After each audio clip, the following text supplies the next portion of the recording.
Excited with his new promotion and happy to receive the congratulations from his colleagues, Steve's Friday evening was starting out right. Soon after, his colleagues, one by one, started to leave the office while Steve stayed back to tidy his cubicle before moving to his newly prepared promotion cubicle. "Not leaving yet?" asked one of his colleagues, Michael. "Not too soon. I gotta clear up my stuff first," said Steve. "You don't have to do it today, though," said Michael. "Yeah, I know, but I want to do it today so I can begin my work first thing Monday morning," Steve said. Michael chuckled and said, "And that's why you got promoted." Michael was the final of Steve's colleagues to leave the office. As Michael entered the lift and the lift closed, the office floor became eerily quiet, that you can hear a pin drop. Not wavered by the eeriness he felt, Steve continued to tidy his cubicle. Without realizing, the 6 p.m. setting sun had long set and left Steve. Day had turned to night, and Steve is finally done. Steve sat down, took a breather, and reflected on his accomplishments upon receiving the promotion. To admire his cubicle, which he will be sitting at starting next week, Steve stood up and stared far into the distance and saw a dark, empty room awaiting him. As he was deep in his thoughts, Steve's attention was brought back to reality as he received a message on his mobile phone. It was Michael, who sent an online news article about a man who fell from a building. Steve opened the article and scrolled down the article as he scanned through it. As he read further down the article, the more nervous he got as similarities in the description beginning to form of a man that was all too familiar to him. A man in red shirt and black pants fell from his building was all Steve needed to see in the article that made fear begin to slowly creep up on him. Michael's following text didn't help either. "It's Caleb, man!" exclaimed Michael. Turning cold from fear, Steve's fearful instincts kicked in as he picked up his stuff and tried to rush towards the elevator and leave the building. But as he pressed the elevator's call button and realized that it didn't light up, he looked up at the elevator screen above the elevator and saw the dreaded words, "Out of service." And from the 58th floor, the stairs aren't exactly Steve's best friend. Steve tried to call for the maintenance officer, but his mobile phone had no connection. He rushed back to his cubicle and sent an email to the maintenance team. Steve received an almost immediate reply. "We have checked, and the lift is working fine, sir." Beginning to slightly worry and feel annoyed at the same time, Steve replied, "Can you please take the elevator up to the 58th floor and help?" The more nervous Steve was beginning to feel, the more distinct he began to hear steps of someone walking at the other end of the office. It seemed like the feet were slowly dragging their way from Caleb's room to Steve's cubicle. Steve began imagining if he were to look above his cubicle divider now, he would begin to see Caleb's vengeful figure staring at him. Exactly how it was when Caleb was still Steve's superior, before Steve got him fired. Steve then began whispering to himself, "There is nothing there, Steve. Get a hold of yourself. You did nothing wrong. Caleb made the mistake, and you just took the opportunity to make yourself look good in the process. It got you the position that Caleb was in, and Caleb would have done the same thing if it was someone else who made the mistake." Steve came back to reality and whispered to himself, "Where the heck is the maintenance staff?" Steve then mounted the courage to finally look above his cubicle divider and saw no one there. He breathed a short sigh of relief before realizing that Caleb's room light was on. He thought it over a few times in his head, within the few seconds and was convinced that he did not enter Caleb's room.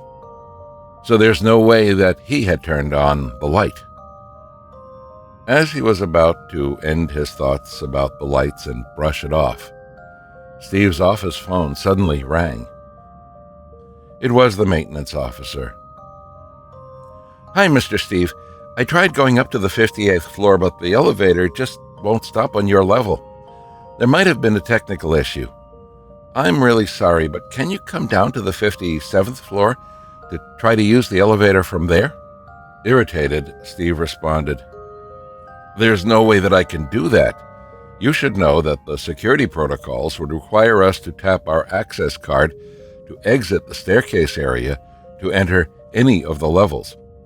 And our access cards can only access our own levels. Since I can't enter other levels, how am I supposed to take the elevator which comes after I have exited the staircase access?"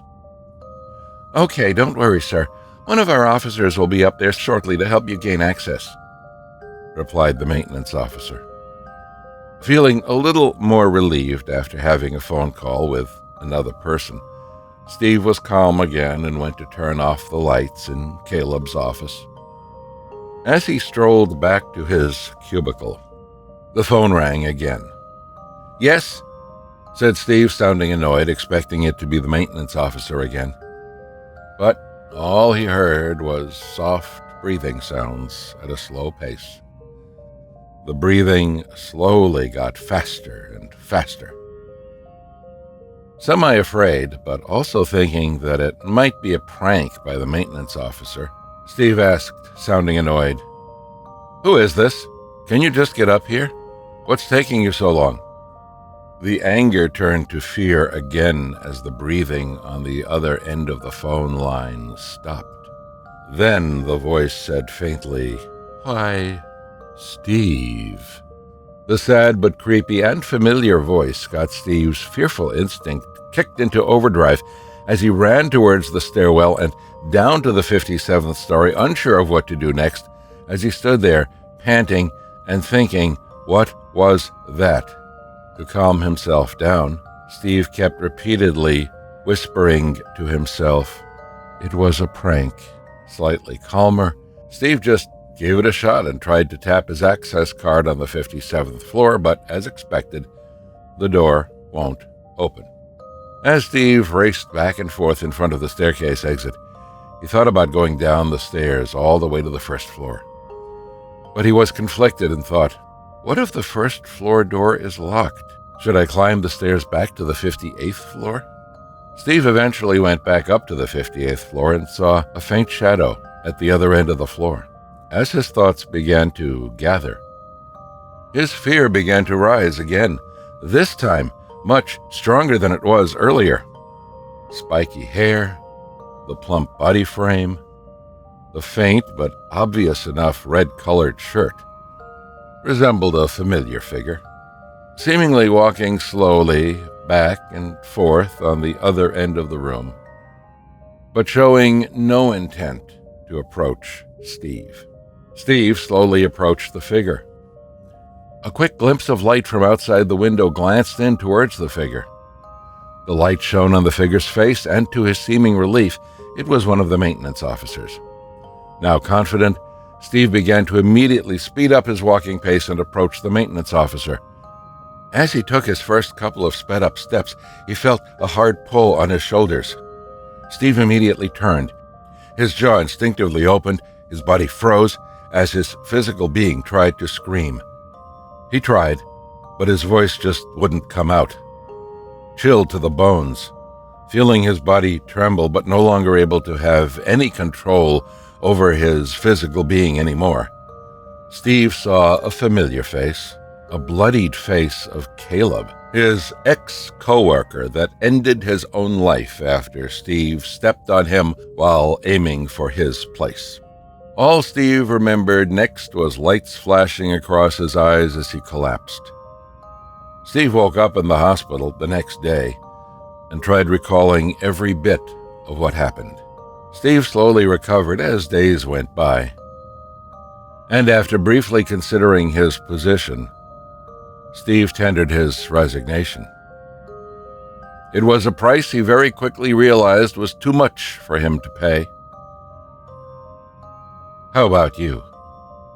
What's the price you're willing to pay for that corporate glory, that status trophy?